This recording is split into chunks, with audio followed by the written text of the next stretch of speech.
Go for it. Welcome, everyone, to the captive audience. We are very fortunate tonight to have with us Representative Ed Deal of House District 17. I'm Kevin Hoare, and I'm not making millions off of China, and I still think water puts out fires. I'm going to keep emphasizing that as long as I can for everybody who hasn't gotten that yet. Gosh. But thank you for joining us here tonight, Representative Deal. There's a lot going on. Oh, I forgot my glass of wine. Dang it. What?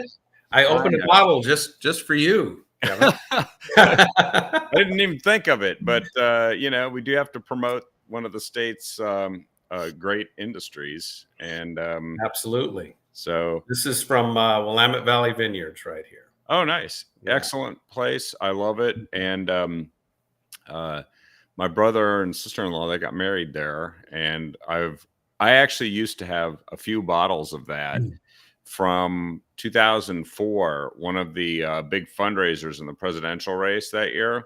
And somehow, and I don't know why, but somehow there were leftover cases of Willamette Valley Pinot. And they just said, you know what, we need to get this out of here. And I'm like, okay, come to Papa. And I had like several cases actually of that. And it took a while to retire them, and they were really good. I think it was a 99 vintage or something. So, oh, nice. Yeah. Wow. But yeah, well, that was a good year. Actually, I later learned, so I probably should have held on to it. So, but I'm not a wine investor per se. I've got a friend that invests in whiskey. Oh, and I mean, he goes after these bottles that he knows are gonna be worth more, and I don't know. It just doesn't last that long around me. I don't know. In fact, he's probably the last time I was at his place, he told me I drank $2,000 worth of whiskey. I don't know if it's true or not, but wow. Well, that's well, you opened the bottle.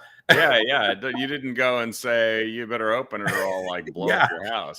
I said, here you go. Right. But at that point, that's also one of the reasons why they do that. So they can try and say, that was 2,000. Yeah.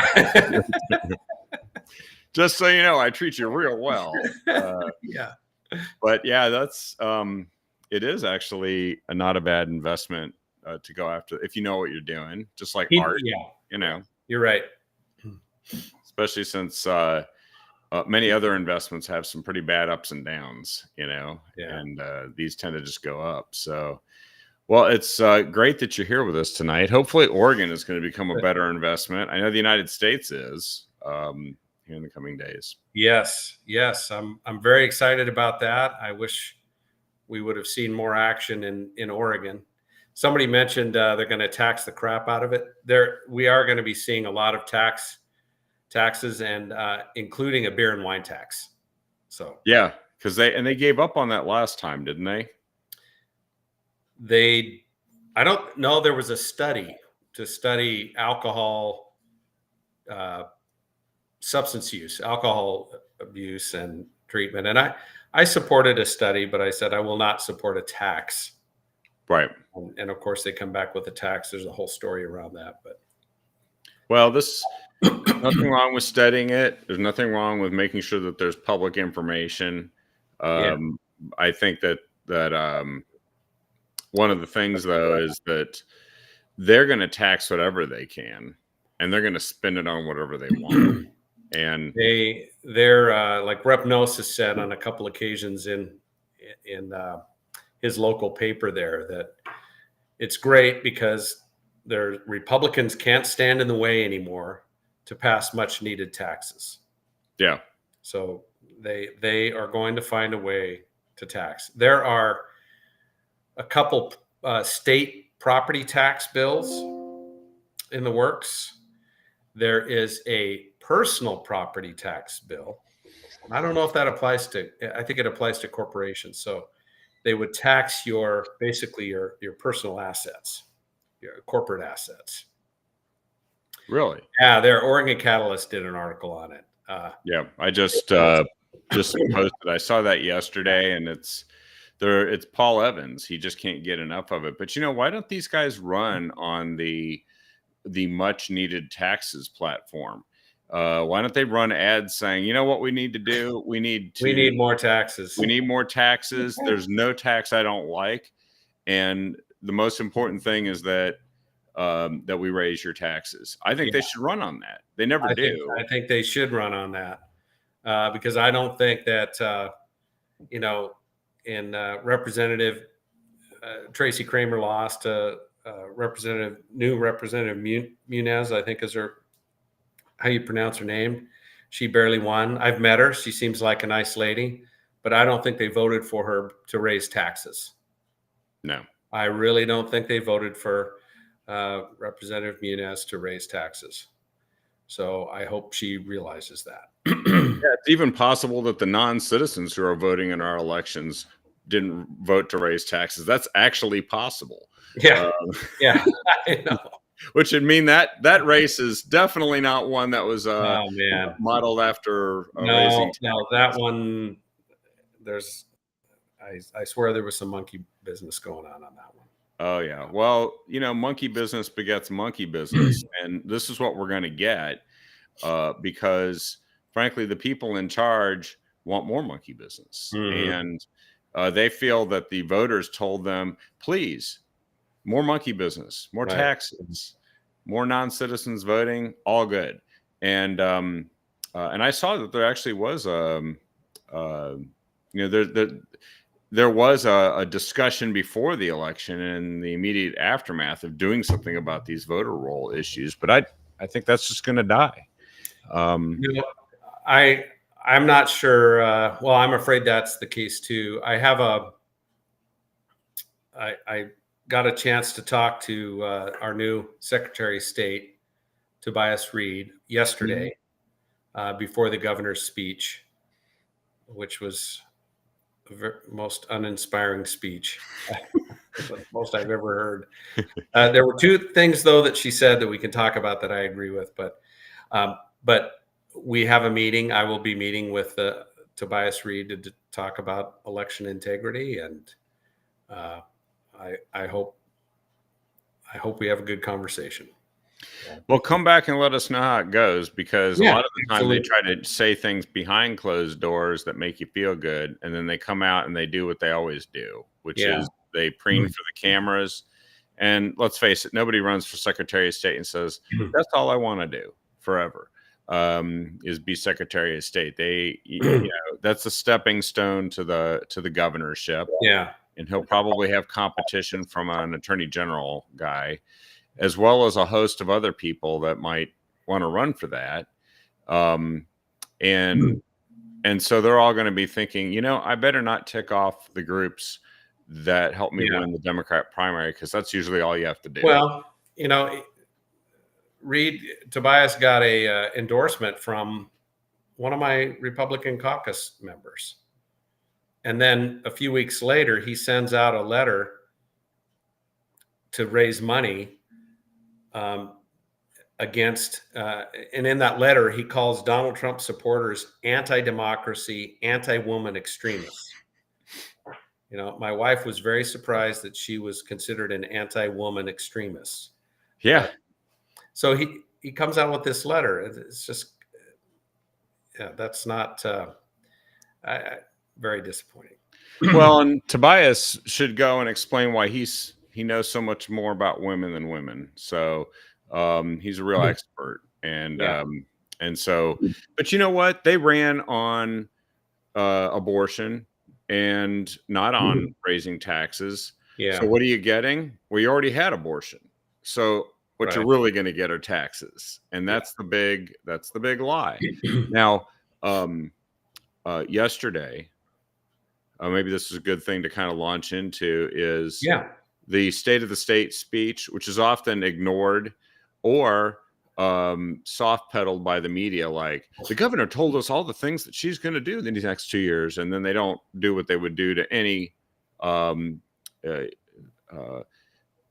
Republican who used oxygen if they held that office. Would be, here's all the things they didn't get done, and here's the things people are unhappy with, and here's the things that they say they're going to do that are very controversial. But I guarantee you all of that was in her speech. It's just that there will not be media scrutiny on that. There was a response from the Republican caucus, from the Senate leader Daniel Bonham, Yeah. and from the Republican leader Christine Drazan. And I know you're always going to have your own take on this too, which I think our viewers would really appreciate. But what are some of the highlights that you thought? And maybe you want to start with the goods, because the rest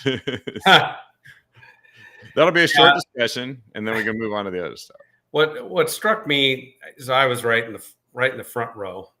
Jamie and I are sitting there, and it truly was an uninspiring speech. There were a lot of platitudes.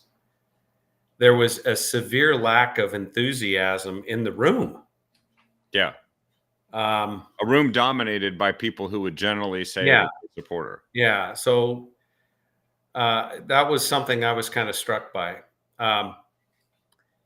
She stayed away from certain topics, which we know are going to come up because the Trump administration is going to force them to come up. For example, the House just voted to ban boys and girls sports, K through 12.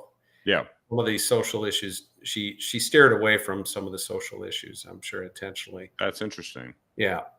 She really doubled down on our extreme climate policy. Yeah, the same policy that's given Los Angeles its wonderful fire. Yeah. Describing we have this existential threat, and while our forests are burning, she touts the fact that we're building electric car chargers. That is literally my example of bad government policy. Oh my gosh, our forests are burning. Hurry, build more electric car chargers. Yeah, because we control the weather. Yeah. That's what they've told us. It's like, I want to see the governors. I want to see if Mahoning Hall has one of those weather machines, that you see like in Doctor Who or something like that, where they're like, and controlling it. And then it's like, let's make it rain. Press the rain button, and they really think they do. And she, her discussion about the wildfires is more money. We have to spend money. And this one, it really breaks my heart, because I spent a lot of my career in the timber industry, and I come from a timber family, both on the Forest Service side and on the sawmilling side. And I know we can do so much better in actively managing our forests, and they can produce revenue, they can provide recreational opportunities, they create jobs, and we can make it so they don't burn. So she just doubled down on the fact that we turned this multi-billion-dollar asset into a multi-billion-dollar liability. So we're going to have to be spending more tax dollars on fires. She's going to introduce new taxes to support wildfire mitigation. It just doesn't have to be this way, while we're locking up forests in the name of carbon sequestration. Yeah. So, yeah. Well, and they say they're locking them up so they can release their carbon in the form of wildfires, is really what they're doing. Yeah. Because they don't, if they were serious about carbon sequestration, they would make sure that the forests didn't burn as much. Yeah. And then there would be healthy forests, which would prosper and grow. And they don't do that. No. And somebody asked a question about fire insurance. That is a risk. If people are already losing their insurance and or not being not able to buy insurance because of this. And I'm working with the Salem Chamber of Commerce actually to put a forum together to talk about this issue, bringing the State Fire Marshal's office and the ODCBS, the director, Andrew Stolfi, who provides oversight over the insurance industry, to talk about that issue. So, well, that's good. I mean, we got to talk about this stuff, because eventually people are going to notice that someone was talking about it and someone was saying dumb stuff. And the only silver lining of the giant smoke clouds down in LA is that Mayor Bass and Gavin Newsom, the governor, have been exposed as ridiculous frauds. And now people who believed them, their houses are burning. And they're choking on the smoke, and they're learning that these people actually were supposed to be doing a job, and they found out they weren't doing it at all. Sometimes they were doing the opposite of what they thought reasonable common sense leadership would do. And that can only happen by seizing the moments when this can be brought out in front of the public. You know, we've got California forest policy in Oregon. Absolutely. And perhaps we might have it on steroids, because frankly, we've got areas that are even denser in forests. Yeah. And we had 2 million acres burn this last year. Well, I'm glad that Cal resigned from Oregon Department of Forestry. I was asking for him to resign a few weeks ago. I was on the radio talking about that, but just a severe lack of leadership on that front. But I don't know what's going to happen for his replacement. We need to do some changes on the Board of Forestry as well. Oregonians want to see the director and the board fight for Oregon. Yep. Instead, they're just folding things up and saying, well, you know, we can't do anything. We just have to lock these forests down and somehow prevent the lawsuits from coming. No, we want to actively manage our forests, prevent wildfires, generate revenue, and have beautiful forests too. And, yeah, we should be able to wish for that. And what they're telling us, you can't wish for that. You have to let nature take its course. And nature taking its course looks like a place humans can't live, like Los Angeles, like Pacific Palisades. Yeah. And then it's compounded by the fact that, and sometimes you can't tell whether it's failure, just total incompetence, or intentional, because the result kind of looks the same, doesn't it? It's like 117 million gallon reservoir that's out of commission and largely empty. Left hand. Is that the plan, or is that just fools in charge? And I don't think there's any difference between the two results. But that doesn't matter as long as your leader making $500,000 a year has equity as their North Star. Yeah, literally $500,000 a year. And they said that their stated mission mentioned nothing about fire and stopping. And then in the background, I covered this on last night's Captive Audience. I read off the background of the person that's leading the whole effort. Yeah. Business school. $500,000. There was nothing in her background that stood out saying spent career fighting fires. No. It's like, well, then you shouldn't be in charge of fighting fires. And the thing is, you know, anybody who's lived down there knows that this area is prone to these high winds, hot winds, and fire.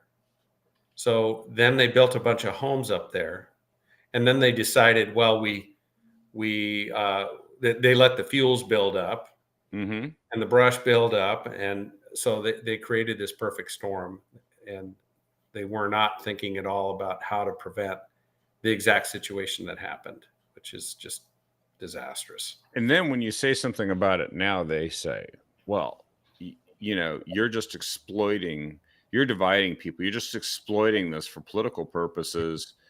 And I would actually say, yeah, damn right, you guys are in charge, and you shouldn't be. It is political because it's policy. It's policy that led to this outcome. It's not climate change. Right. It's policy. We can agree that it is warmer.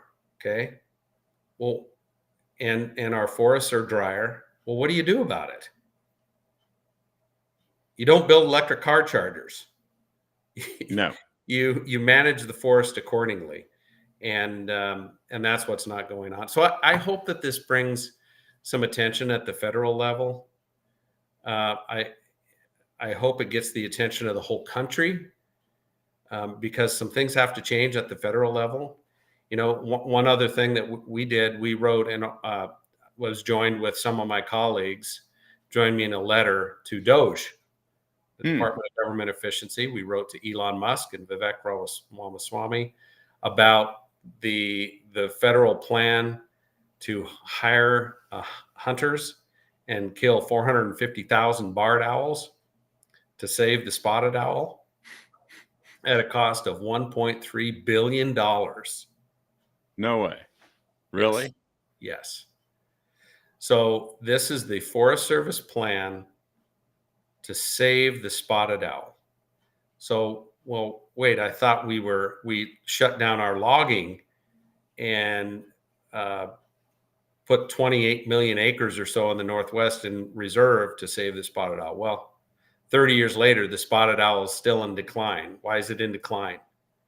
Catastrophic wildfire and its cousin, the barred owl, which takes over its nest or kills it or mates with it. Yeah.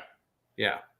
And this sounds like Darwin going on. Yeah. And I'm not sure whether it's humans subject to the Darwinism here as we destroy our own economy and burn everything, or if we're just standing in the way of the spotted owl. Why don't we just have every species have $1 billion worth of armed people go out and shoot whoever's trying to kill them? Because like zebras get eaten by lions, right? So we should spend $1 billion to go out and have people just shoot the hell out of the lions because they're killing zebras, and zebras need somebody to defend them. I mean, this is like insane. It doesn't make any sense to spend this kind of money to save one owl at the expense of another.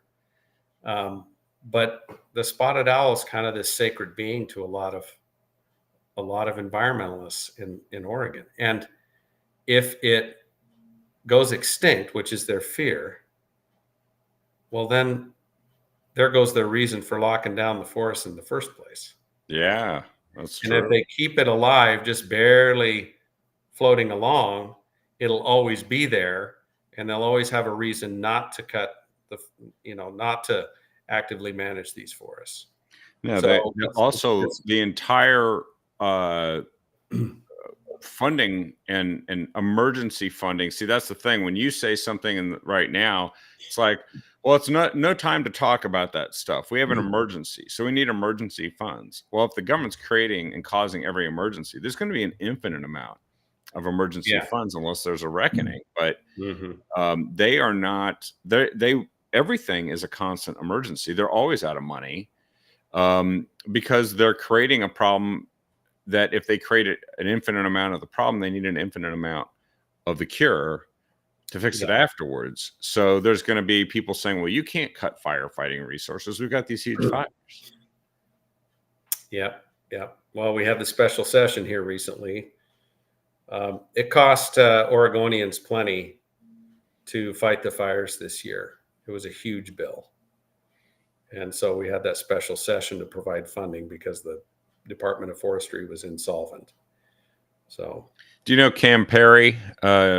He does a what is it called? It's a radio show out of Coos County, and I'm trying to remember the name of it. You'd enjoy talking with him. Monique Despain was on the show several times. Oh, okay. And he explained about the Siskiyou firefighting facility that they started with. They started trying to get it going with private sector funding. And there was a very good point made. They said that to fight one of these typical fires, it costs over $100 million. And they usually don't, they have half of the people that they need trained to fight them. And they usually get to them too late, or they leave the federal government to do it, which is the same thing. Right. And so they don't have rapid response people to go put these things out quickly. And this firefighting training academy that they want to have there, and I don't know, there's maybe there's pros and cons to it, but the total amount that it would cost to get it really going, and get like what 1,500 graduates out of it a year is $33 million. And so one fire costs $100 million. So we're literally pouring, we're just absolutely pouring money into the 100 tons of cure. And these guys, by the way, don't only have to do firefighting. They can do prevention, especially since it can be a year-round thing, and they can cut back on the brush and all that kind of stuff. Yeah. That's what I learned, and I was like, wow, that's interesting. Why aren't we talking about that? Why aren't we talking about that? Yeah, and yet, you know, you reminded me, it's not just forest land, it's grasslands. Yep. And we need to actively manage our grasslands too. And one way to do that is to allow grazing, livestock grazing on grasslands. There's kind of an old saying, you log it or you graze it or you watch it burn, and there's truth to that. But Yep. the BLM wants to eliminate livestock grazing or radically reduce it. But the truth is, it really does help limit the spread of wildfires. And there's other things. You need roads; those provide access and natural breaks. Yep. To the fire. There's so many things. So I don't know. I hope that this situation in California does awaken people to say, hey, we need to change how we're managing these forests. We might actually have people's attention right now, which is why I think we always have to stay on offense and drive a message. We can't just sit back and say, well, we'll just react, or we'll wait until it gets really bad. You know, and it's like, no, it's really bad. Actually, if you're in California right now, you don't know what's going to happen still, because the wind rip up. Yeah. By the way, they said something very interesting. Most of the stuff they're experiencing is not even trees. It's sort of the foliage, underbrush growth, the kind of thing that can be managed pretty effectively. Yeah. And I learned two things recently, which were eye openers to me. There were record rainfall for the last 2 years in California, and that rainfall was just washed into the ocean because they needed to make sure the smelt wasn't upset. Instead of storing it, which is what they used to do in order to provide drinking water and fight fires, right? The other thing is they have been, so what happens is after 2 years of that, then you hit a dry year. And the dry year, the 2 years of rain, the foliage grew dramatically. Right. Then it got dry and dried out. Then dry and dried out. And nobody cut it away in anticipation of this. And they said 50 years ago, these same areas didn't burn like this because they would go and clean it up. And one of the ways they did that was grazing. But they're chasing farmers and ranchers out of the state with the current. Yep. You're exactly right. And that same thing is going on in Oregon. Same kind of thing. Try and build a reservoir, or, you know, even for a farmer to collect rainwater. Yeah. You go to jail, right? Seems like it takes an act of Congress to do something like that. Yeah. Apparently the state owns all the rain, I thought. Yeah. So we make it really difficult to collect water for fire protection, fire defense, or for whatever, for irrigation, for things like that. It's so lopsided. Nobody wants to destroy the environment, but we got to live here too, right? And we need some balance in these. Balance. Yeah. Balance is key. Balance is what's missing. Balance is not what you have in Salem. So circling back to the governor's State of the State speech, she did talk about firefighting. She talked about what they're doing to help California, which is kind of just virtue signaling, you know. I think it's great that we geared up and we're providing that support. That's wonderful. But it's just sort of like, well, that's not the state of Oregon. State of Oregon is what's going to happen next year when they say they don't have enough people to fight the next fire that they won't prevent. And What else did you take away from that Yeah. speech? Well, there were a couple points in there that I agreed with the governor, and I'm actually working with the governor's office on some legislation. I'll hit on a couple of them. One is with behavioral health for youth. So Hmm. it's an area where Oregon just really lags behind. We really struggle. The whole country. We rank well. We lag behind the whole country. We rank 51st in access to youth behavioral health treatment. 51st. I didn't even know that was a ranking. Yes, Yeah. I thought it I ended don't at know if 50, we're but below DC or Puerto Rico. I'm not sure. We're right there. And then we rank, I believe we rank second in rates of juvenile incarceration. Hmm. So those things are connected. And Yep. when I started digging into this in 2023 as a freshman, you go, well, why is this? Why we used to have these treatment centers, they're gone. We lost a lot over a period of years. Yeah. And nobody's wanting to build them. Why is that? And everybody pointed back to basically two bills that were passed before my time. And the way I describe it is they created such a high barrier for performance and such strict penalties if you did not meet this performance criteria.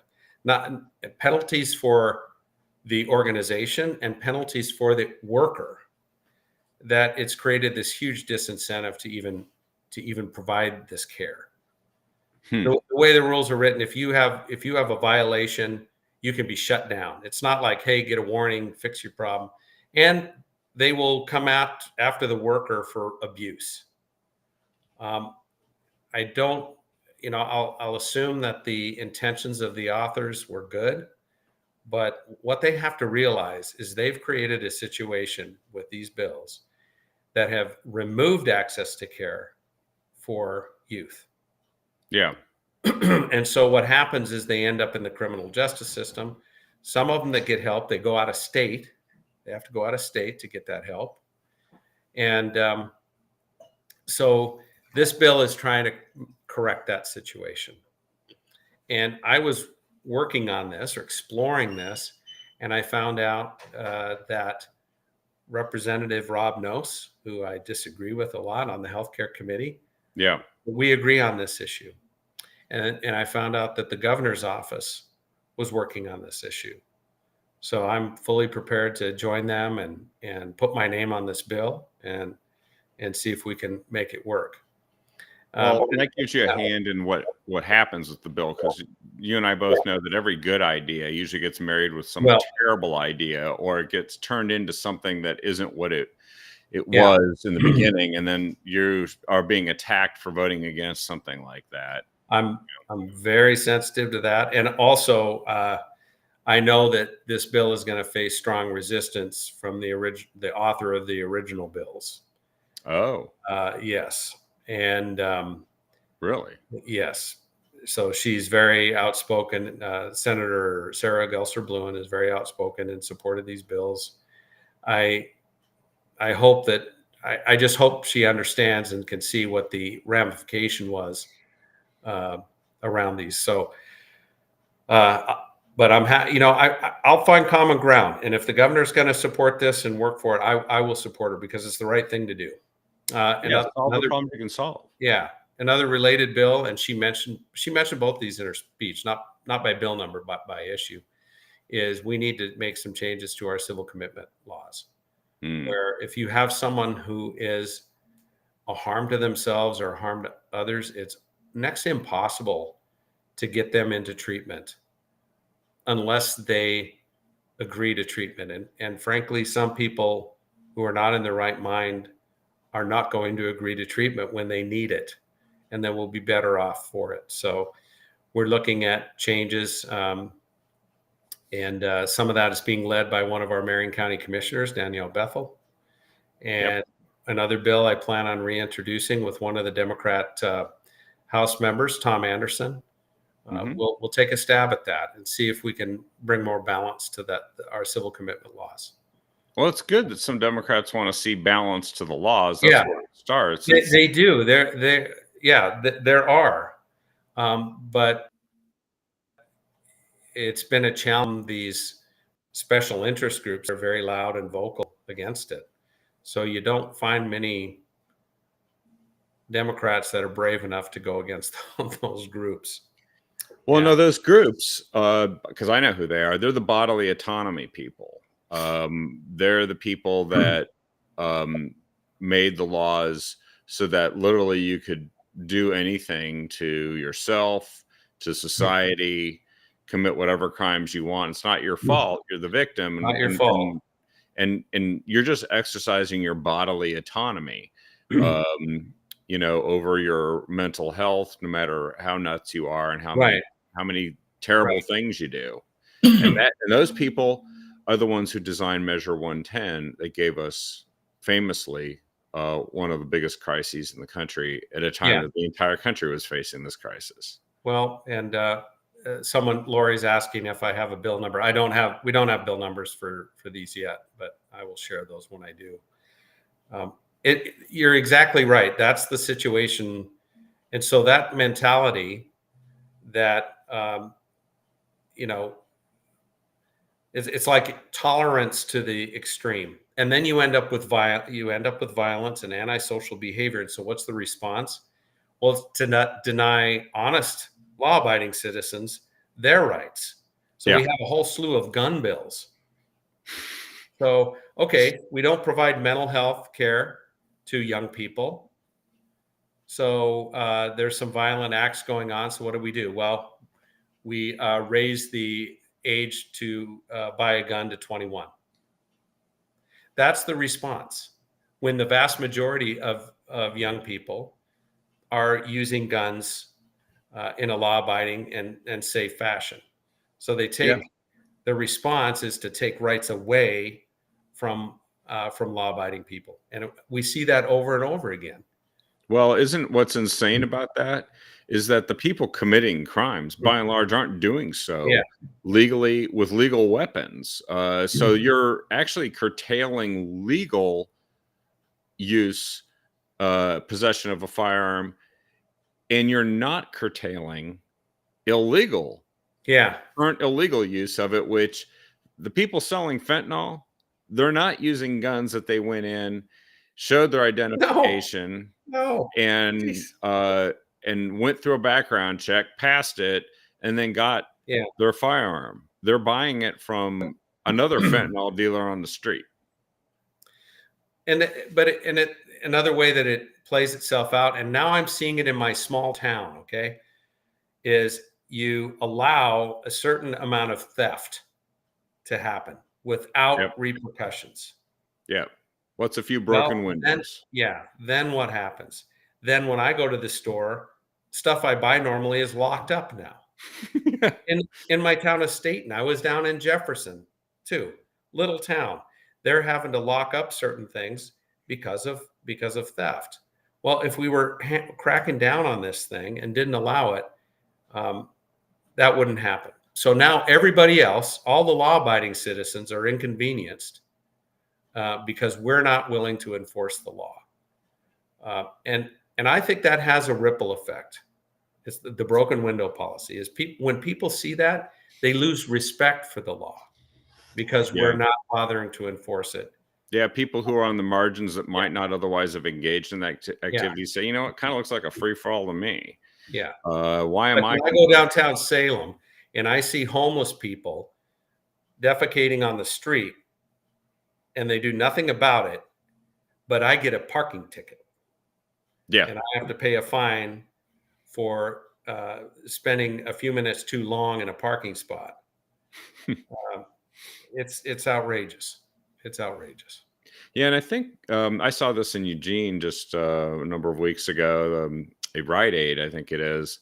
And the shelves in this Eugene Rite Aid, what wasn't locked up, was in such low stock, it was empty. And I didn't know if that was because people had walked out with it, or what I suspect is if the cost, if you lock stuff up and you find that the sell-through rate drops as a result of it, because people just don't like Right. going to a store shelf and saying, "Would you please come and unlock, this toothpaste for me?" And then you go somewhere else, or you just don't buy that stuff at that store, which means that it doesn't make sense for the people, for the companies, the manufacturers to even sell that stuff in that store, which then means that the store just doesn't have anything in it Right. when you go there. Yeah. I mean, that's business 101. That's just Mm-hmm. duh. But they've reduced the interest, the value, and then they they use the word desert to describe what happens. Then you have a food desert or a childcare desert. You have these things that, because government has allowed or even encouraged the wrong thing to happen, that now those things don't exist in an area, and then everybody complains like, they banned fuel stations Yeah. in Eugene. Gee, you have to drive like a half an hour to fill your tank someplace. It's insane. And then people complain about it, and it's like, yeah, well, you voted for that. I know. Stop I it. know. Not you, Ed. I didn't mean you. I know.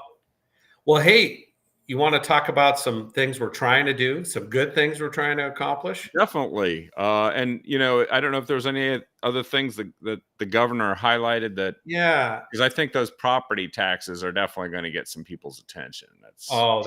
That's huge. I hope they don't go anywhere. I think they're regressive taxes. there's some other taxes, wildfire taxes. There'll be a gas tax proposed of some kind.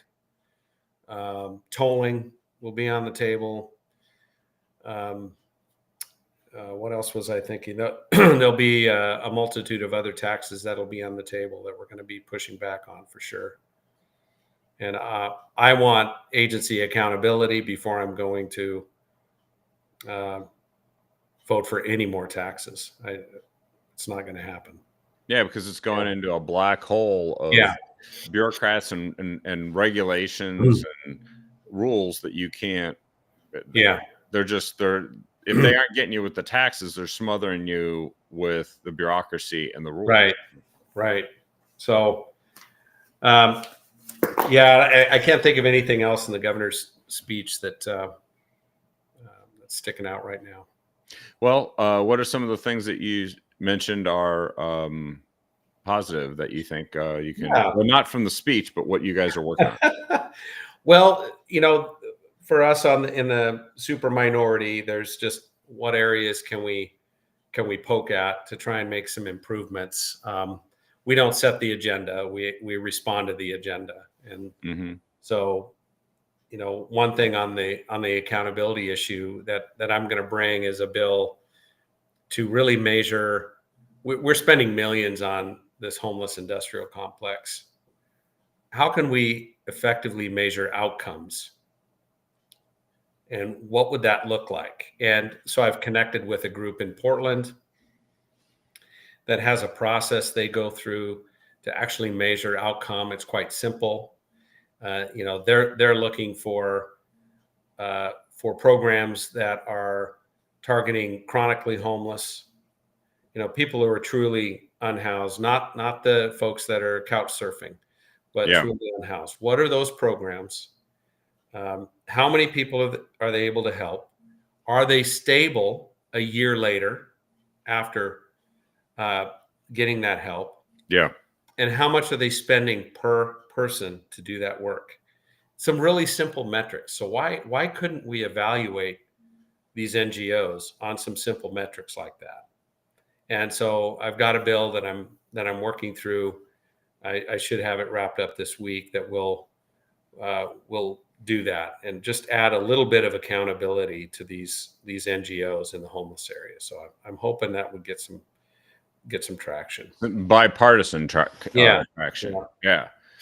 Well, there's a lot of money is flowing into this stuff right now, and we are definitely not seeing results. We're not seeing results. Not at all. We're not seeing results, and we don't measure results. Yeah, you don't see them if you don't measure them. We don't hold them accountable to results. So, another bill that I'm bringing, I brought it in 23, and some recent things have happened that I hope will bring attention to this. I'm calling it the PERS Protection Act. So what it does is prevents activist investing, ESG type investing into the public pension. And it's a very simple bill. It's based off some model legislation from other states. But basically, it says something really common sense. You have to invest in the fiduciary best interest of the fund. Yep. Really simple. And I brought this. I couldn't get a hearing on it last time. It's very controversial to do. Oh, something how dare as you common sense as that. want to have the most investment possible. But our PERS investments there, the outgoing treasurer, Tobias Reed, has announced they are divesting in carbon, right? Divesting in some other things. We are not following the fiduciary best interest of that fund. Recently, American Airlines was sued because of this very issue. And they lost. The courts found that, correct, American Airlines was not following what's called the fiduciary interest of loyalty to to the pensioners. Right. Because they were not investing in the best interest of the fund. They were doing. I think I saw that was today. It came out. And so I'm definitely going to try and leverage that in the building and say, look, I'm going to get a legal opinion. So is PERS in violation of fiduciary best interest, given fiduciary duty, given this court case? Yeah. So I want to raise some attention to this thing and hopefully, at least get a hearing and have a conversation on it. Well, you think also that public employees would be concerned, because unless they want to just believe that no matter how badly the investment performs, that the guaranteed benefits will just happen no matter what. If they want to believe that forever, no matter what could happen in the future, especially to the state's atrophying finances, as people flee high tax jurisdictions and shrinking economies and crime-ridden cities and burning forests and all that stuff, when that all happens, if they think they're going to just turn around and hand giant bills to future taxpayers who are not benefiting from these PERS funds, they might want to listen to you, right? Well, this is the crazy thing. I reached out to the PERS, the people that represent the beneficiaries of PERS. They support this activist investing, as far as I can tell. And here's why. PERS, Tier 1 and Tier 2 are defined benefit programs. Yeah. Whether the taxpayers pay in their pension or the investors pay in their pension, it doesn't matter. It's defined benefit. Yeah. So they get their money anyway. They get their money anyway. Tier 3 is supposed to be a defined contribution plan. I've been talking to some folks who've straightened me out and said, well, part of it is, but part of it, a big chunk of it is still defined contribution. So they don't have any. A big chunk of it is still defined benefit, you mean? Or defined benefit, yes. Yeah. So they don't have an incentive to make sure they're investing in the fiduciary best interest, so they can follow this feel-good investment. And so I think it's pretty outrageous. So I don't want to see the taxpayers stuck with this. So I really want to push it this year. I didn't push it really hard in 23. I want to push it harder this year. I have some. Go ahead. Yeah. No, I was going to say that is interesting because it does put some PERS beneficiaries slightly at odds with others. But ultimately, they should all feel that, look, the state can do things like declare bankruptcy. You're right. The state can declare bankruptcy. So it is at risk, whether they think it's not, think it is or not, it is at risk. So it's real. So we'll see where that goes. Just hoping we can have a hearing on it. I have some energy related bills. I got Good. two nuclear bills. One bringing back a bill from 23, which will uh, refer to the voters to repeal the effective ban on nuclear power in Oregon. Yep. But there's another one that I found out about. I've signed on to with Representative Bobby Levy. And I just spoke to one of the Umatilla County commissioners today. But it would be a bill to allow, kind of take an exception to the Constitution. It's allowed to create a nuclear facility in Umatilla County. And so all I can say is there is growing momentum for this. I know behind the scenes there's bipartisan support. Whether there's enough that they will be willing to speak out about it, we'll find out. But this is almost like the camel's nose under the tent, for the people who want to stop all nuclear power no matter what. They're like, well, we can't have one example, but this is also the place where there used to be a Boardman coal plant that was at one time supposed to be replaced by a Boardman natural gas fired generator. Natural gas is evil too. Yeah. Yes. And left them with nothing. Right. Left us with nothing, to be honest. But what a great spot for a nuclear. The whole you state, could build right? a nuclear plant. You could put a nuclear plant there. There's already the power, the grid infrastructure to put it on the grid. So I'm hoping that gets a conversation. I'm sure it'll get a conversation, and I look forward to it. And I hope that they take seriously the possibility that small modular reactors could be the way to go. Oh, yeah, that is the way to go. Yeah. It's almost a no-brainer, especially given the safety benefits and the low usage of water, frankly. Yeah. That's another thing. And so and there's a company, as we both know, here in Oregon that is a manufacturer of one such technology that has Nuclear Regulatory Commission approval. And so there's just all kinds of reasons to do it. I wonder, it would be great to see if you could kludge together the right groups of people to make it happen. So I've got this one, probably some of the folks on your call here on this know how hard I fought against that House Bill 2002 from 2023, which mandated quote unquote gender affirming care for kids. Yep. And without parental consent. And so I want people to know that fight's not over.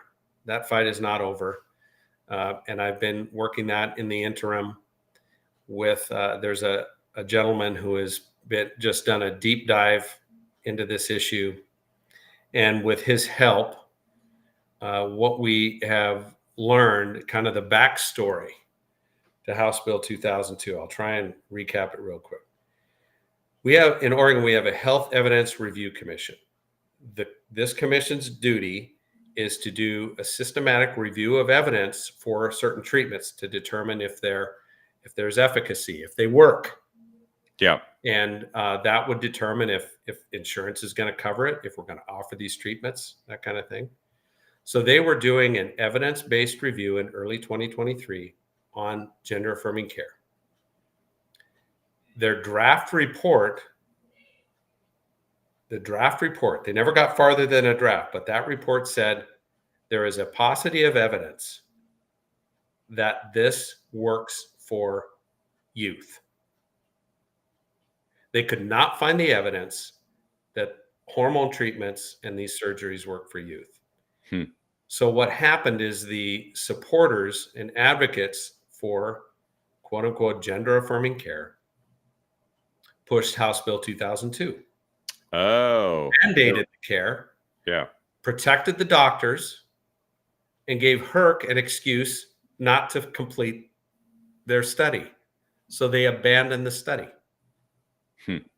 So what I'm doing right now is introducing a bill that will require HERC to follow the evidence, to do their job and do an evidence-based review of these treatments. I hope reasonable Democrats will get behind this. It's not a mandate to ban these treatments, although I have a bill for that too, to prohibit these treatments on minors. But this would just say, hey, you have to follow a systematic review of the evidence for this care. Follow the science. Follow the science. Like all those signs that, you know, Yeah. those signs that people put on their front yard saying, you know, I believe in science and, you know, I love everyone and blah, blah, blah. We love here, or what, I don't know, those stupid signs that where they don't mean any of the stuff they're saying. So I really hope it'll get a hearing, and I really hope it'll have some Democrat support. It sure needs it. How could you argue against efficacy? The commission that's supposed to review evidence against a bill that asks them to review the evidence. One thing that gets me more optimistic about this is just this week, the American Medical Association released in their journal, it's the JAMA, the Journal of the American Medical Association, released an article that says we need to review the evidence on this. It's muddy. It's not clear. We need to review the evidence. That is huge. That huge. Supports exactly what I'm saying.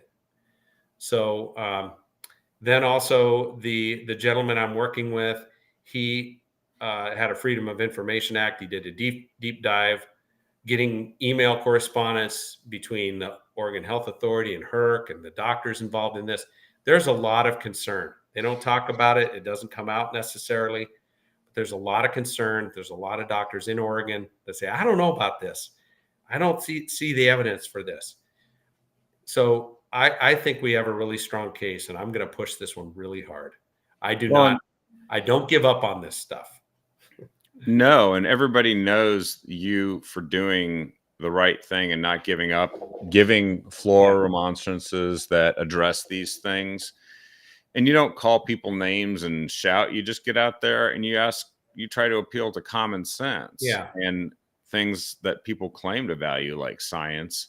We'll find out if it's based on science that they're doing, or if it's based on almost a new religion where you're just supposed to believe these things. And that's the same problem we have with the wilding people that want to let nature take its course with the forests and shoot the barred owls and all this stuff. It's a religious conviction, not a practical consideration a lot of the time. It is based on an ideology. They think the science is getting in the way of care.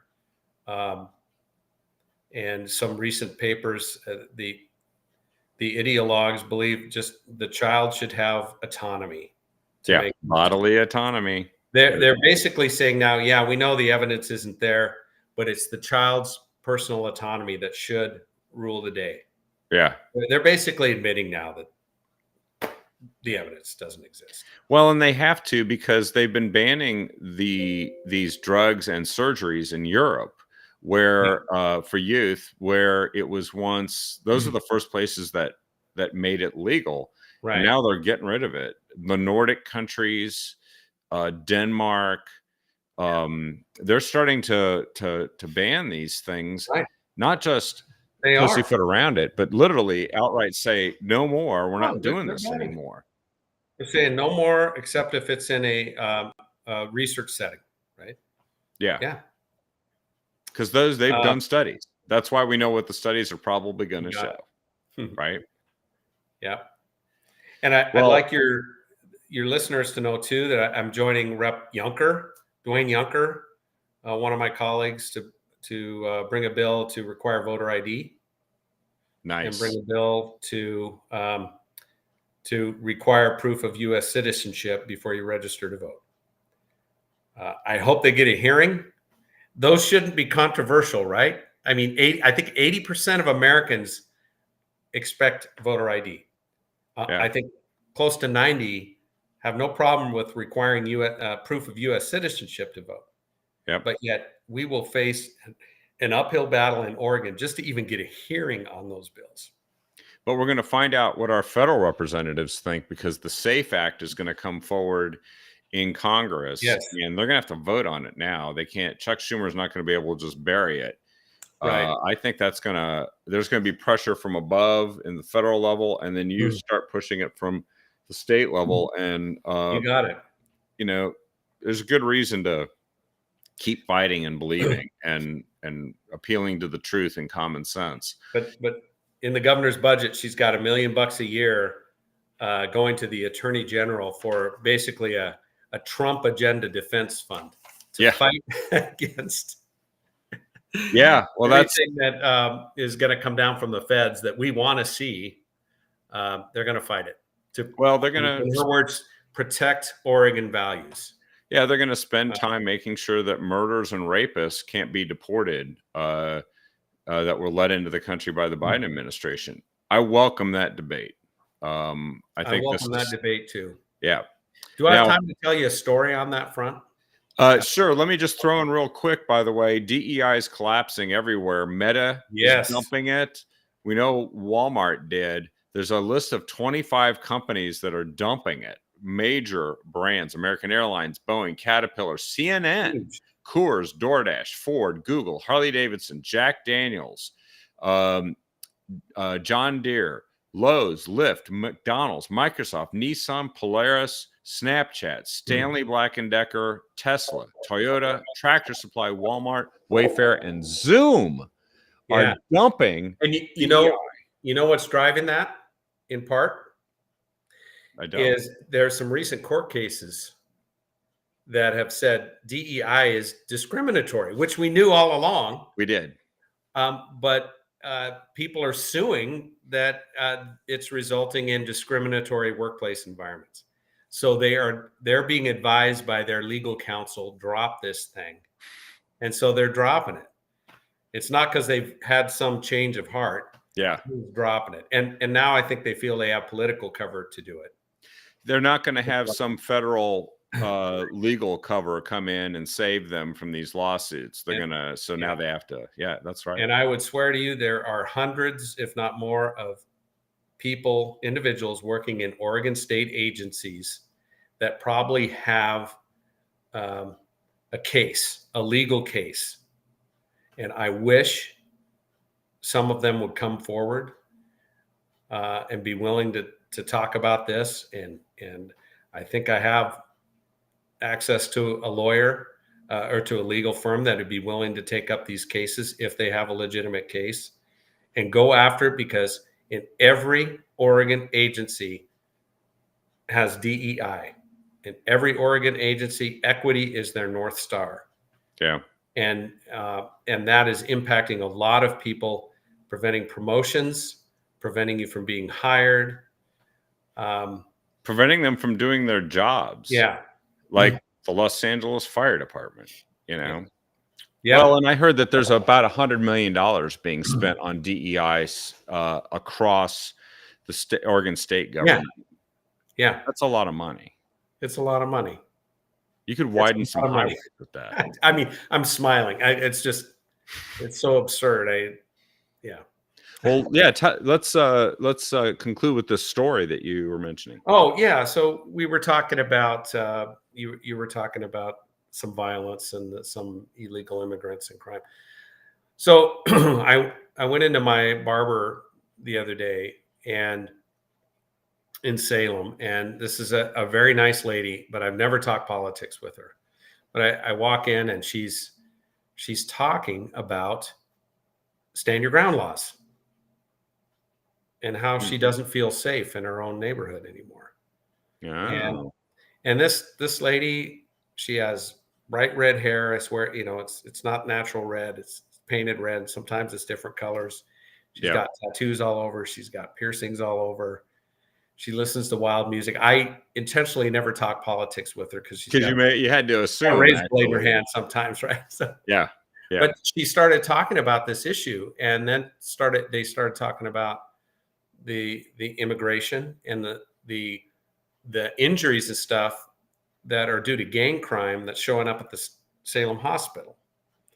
And they're connecting that. Somebody was there who worked in the hospital, connecting that to Venezuelan gang activity in Salem. It's also happening in Eugene. Same kind of crap that is going on in Colorado. Right.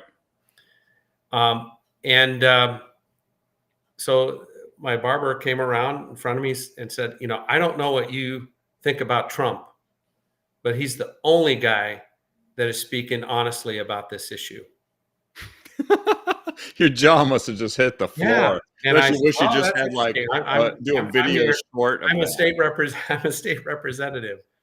And so I just left that note that there's more of us out there than we think, and they're finally not afraid to talk about it. And we saw sweep across the country. Part of this red wave was younger voters.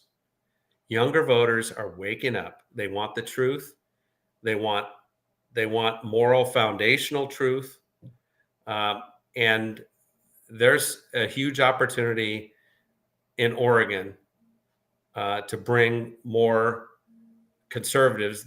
They may not think of themselves as conservative, but they are. We just got to figure out how to communicate with them better. And I've started a coalition that I really want to come back here and talk to you about, the Oregon Freedom Coalition. And we're just getting it off the ground. I've been wanting to talk to you about it anyway, but it's brand spanking new.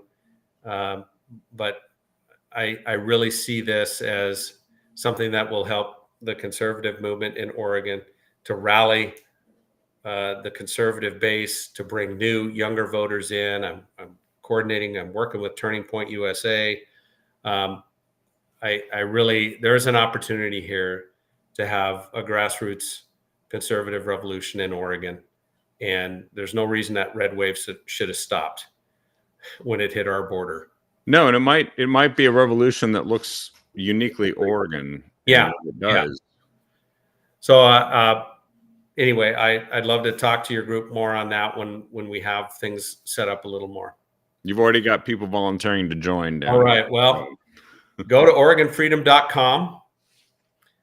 We're still working on the website, but you can get a feel for where we're going. You can sign up there. Yeah. Freedom.com. OregonFreedom.com. I'll just paste it in here so that everybody can see it. And yeah, we'll have you back to talk about that. And then maybe once you got some of these bill numbers too, you might be learning something from the back and forth debate. And we can bring some public pressure to bear too, as people need to know not only what's happening, but they need to do, take action. So yeah, absolutely. Well, Representative Deal, thank you for joining. As always, it's like your people's brains are probably tired at the end of this because they just have received so much info and it's all interesting. It's like you have to go away and let your brain reset and churn on it because but you planted seeds today, and I think there's a lot of growth that's going to happen here despite the circumstances. And maybe I do too. I feel optimistic. And Lori wrote 6 days. Yeah, 6 days. I couldn't be more excited about the changes. But it's going to be tough. We will face some real battles in that building as they try and fight against the Trump agenda. So I'm sure we'll be talking more about that. Yeah. Sounds great. And we are trying to make more connections with the Trump administration to get some help in Oregon. We're going to continue to work that. That's good. What better place to showcase the policy contrast and fight for it than in a place that needs it more than any place else, maybe in the country. Absolutely. Absolutely. Yeah.